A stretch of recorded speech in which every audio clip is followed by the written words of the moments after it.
आप वहाँ के प्रभारी भी हैं जम्मू कश्मीर के, तो मुझे बताइए 370 एक बहुत इमोशनल मुद्दा है, और मुझे एक बात बताइए, कश्मीर जम्मू कश्मीर में कितना इफेक्ट है इसका? ऐसा है कि 370 और 35 से जब ये लाई गई धोखे से, षड्यंत्र से, ये थोपी गई थी जी। शायद बहुत कम लोगों को पता होगा कि पंडित नेहरू जी और शेख अब्दुल्ला जी में एक बड़ी जबरदस्त दोस्ती थी, और शेख अब्दुल्ला की पार्टी जो मुस्लिम कॉन्फ्रेंस थी उसने भी वहां पर संविधान सभा के लिए चुनाव लड़ा, और वहां एक राष्ट्रवादी दल जो जनसंघ से पहले बना, प्रजा परिषद, प्रेमनाथ डोगरा जी के नेतृत्व में, उन्होंने भी चुनाव के लिए एप्लीकेशन दी। लेकिन तब के पहले प्रधानमंत्री पंडित जवाहरलाल नेहरू जी ने प्रजा परिषद के सभी लोगों के कागज ही रद्द करा दिए, 62 उम्मीदवारों के कागज रद्द करा दिए जहां से प्रजा परिषद जीत के पहुंच सकती थी, और वहां की जम्मू कश्मीर की संविधान सभा में राष्ट्रवाद की बात कर सकती थी। उनके कागज रद्द करा दिए और मुस्लिम कॉन्फ्रेंस के नेता शेख अब्दुल्ला को खुली छूट दी, और शेख अब्दुल्ला की जो खुली छूट दी गई उसके बल पर शेख अब्दुल्ला के प्रभाव में आकर या उसके प्रेशर में आकर 370 और 35 से जैसे प्रावधान लाएंगे। एक देश में दो प्रधान यानी दो प्रधानमंत्री, एक प्रधानमंत्री भारत का श्री जवाहरलाल नेहरू और जम्मू कश्मीर का प्रधानमंत्री शेख अब्दुल्ला, दो निशान यानी दो राष्ट्रध्वज, हमारा तिरंगा और वहां नया राष्ट्रध्वज, दो विधान यानी भारत का संविधान अलग, जम्मू कश्मीर का संविधान अलग, दो निशान, दो प्रधान, ये क्या है? और उस समय मेरे गौरव है कि भारतीय जनता पार्टी की जो पहले दल था जनसंघ, उसके पहले संस्थापक अध्यक्ष श्यामा प्रसाद मुखर्जी ने केवल आवाज ही नहीं उठाई, उसके लिए संघर्ष किया। अब सोचिए कि जम्मू कश्मीर जाने के लिए आपको परमिट लेना पड़ता था, पासपोर्ट की तरह एक आपको आवेदन करना पड़ता था। जम्मू कश्मीर की सरकार चाहे तो आप आ सकते हैं, नहीं तो नहीं आ सकते। ये कैसा एक भारत श्रेष्ठ भारत की बिल्कुल विपरीत। तो श्यामा प्रसाद मुखर्जी ने आंदोलन शुरू किया, और उस आंदोलन में जब वो मुखर्जी साहब माधोपुर पहुंचे, लखनपुर बॉर्डर पे पहुंचे, तो उनके साथ उनके पॉलिटिकल एडवाइजर के रूप में अटल बिहारी वाजपेयी थे, यंग अटल बिहारी वाजपेयी। तो मुखर्जी साहब को जब वो जम्मू कश्मीर में एंटर हुए विदाउट परमिट, तो उनको गिरफ्तार कर लिया गया। तब उन्होंने अटल बिहारी वाजपेयी जी को कहा, गो अटल टू से the nation, Mukherjee arrested but entered Jammu and Kashmir without permit. और आज मुझे गौरव है कि श्यामा प्रसाद मुखर्जी जी का जो बलिदान है, उनको मार दिया गया वहां पर, उनके बलिदान से और बलिदान के बाद देश की कांग्रेस की सरकार जागी और शेख अब्दुल्ला का असली चेहरा देखा, और शेख अब्दुल्ला को जेल में रखा लगभग 20 साल, और फिर वहां दो प्रधानमंत्री वाला सिस्टम खत्म हुआ, परमिट वाला सिस्टम खत्म हुआ। लेकिन सोचिए 370 फिर भी थी। भारत की संविधान के सामने एक नया संविधान था वहां पर। भारत के अंदर पूरे सभी स्टेट्स की विधानसभाओं की कार्यकाल 5 साल का, जम्मू कश्मीर का 6 साल का। भारत की पार्लियामेंट में पास हुआ कोई भी कानून देश की सभी विधानसभा में लागू है, लेकिन जम्मू कश्मीर में लागू नहीं है जब तक जम्मू कश्मीर की विधानसभा पारित न करे। ऐसा खोखला सिस्टम खड़ा किया कि भारत की जड़ें कमजोर हो जाए।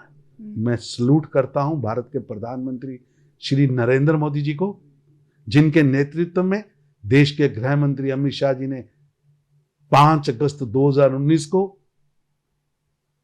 370 और 35 के कलंक से मुक्ति दिलाई। तब यही फारूक अब्दुल्ला साहब कह रहे थे कि 5 बार भी मोदी पैदा हो जाए, तो 370 नहीं तोड़ सकता। ये महबूबा जी कह रही थी कोई अगर 370 टूट गई तो कोई तिरंगा उठाने वाला हाथ नहीं मिलेगा। और आप हैरान होंगे कि 370 भी टूटी, 35 से भी टूटी, और ये मोदी जी के पहले जन्म में टूटी। मैं फारूक अब्दुल्ला साहब को की जुबान जो है वो भगवान उसको पूरा करे। मोदी जी 5 जन्म भारत के प्रधानमंत्री बने और इसी तरह देश की सेवा करें।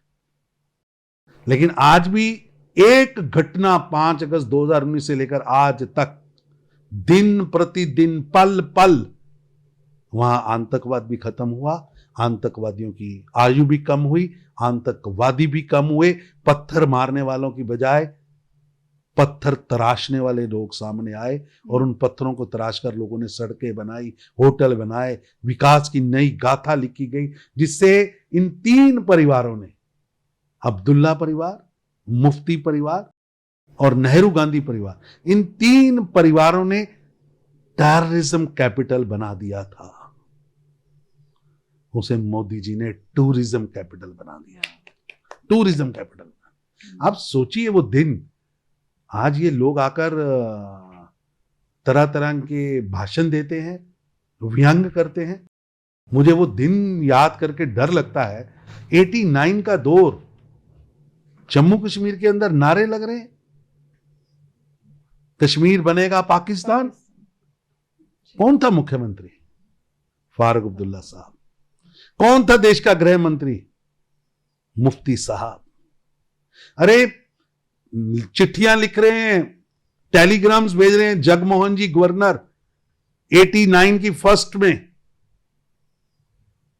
88 में। आप गूगल पे जाइए, ओपन डॉक्यूमेंट है कि जम्मू कश्मीर हाथ से निकल रहा है। पाकिस्तान, जहां पर पाकिस्तान से लोग यहां से जाकर ट्रेनिंग ले रहे हैं, पाकिस्तान हथियार भेज रहा है, लेकिन राजीव गांधी जी शांत बैठे हैं। इन 3 परिवारों ने जम्मू कश्मीर को धधकते हुए शोलों पर फेंका। आप कल्पना नहीं कर सकते कि जम्मू कश्मीर के अंदर सड़कों पर नारे लग रहे हैं, कश्मीर बनेगा पाकिस्तान, कश्मीरी पंडितानियों के साथ, कश्मीरी पंडितों के बिना। कश्मीरी में नारा है कि आप पंडितानियां यहां छोड़ के चले जाओ, हिंदू लड़कियां छोड़ के चले जाओ, क्योंकि उनके गर्भ से हम पाकिस्तान पैदा करेंगे। लोगों के घरों के आगे पोस्टर लग गए कि आप अपनी बेटी सुनीता और अपनी पत्नी रश्मि को छोड़ के हिंदुस्तान चले जाइए। कौन था मुख्यमंत्री? कौन था गृह मंत्री? किसकी ड्यूटी थी वहां उनको बचाना? रूबिया तो बचा ली, लेकिन जम्मू कश्मीर को धधकते हुए शोलों पर फेंक दिया। 2 लाख कश्मीरी पंडित विस्थापित होकर आए। आप सोचिए, जो वहां पर दुकान चला रहा था, फैक्ट्री चला रहा था, होटल चला रहा था, वहां खुशहाल जिंदगी जी रहा था, वो आके पिछले 33 सालों से कैंपों में सो रहा है। कैंपों में सो रहा है। लाशें टंगी हुई हैं, कश्मीरी पंडितों की लाशें, जिन्हों खून से भीगे हुए हैं। इसलिए मारा गया कि वो कश्मीरी पंडित हैं।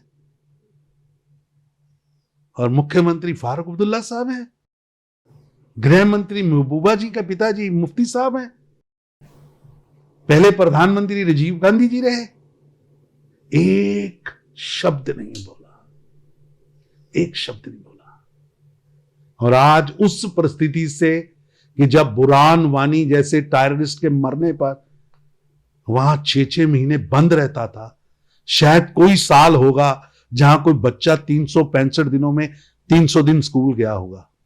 आप सोचिए, लाल चौक पर ISIS का फ्लैग चढ़ रहा है, लाल चौक पर पाकिस्तान का फ्लैग चढ़ रहा है, लाल चौक पर तिरंगा जलाया जा रहा है, लाल चौक और कश्मीर के अंदर सुरक्षा बलों के जवानों को पीटा जा रहा है, मारा जा रहा है। और अब तिरंगा। मेरे ख्याल में किसी शहर में सबसे ज्यादा तिरंगा यात्राएं निकली है तो वो श्रीनगर है। श्रीनगर में 30 साल बाद मुस्लिम संप्रदाय का ताजिया बंद था। 30 साल बाद नरेंद्र मोदी जी की सरकार ने वो ताजिया वहां शुरू करवाया। शायद 80 के समय में जन्माष्टमी की सवारी निकली होगी।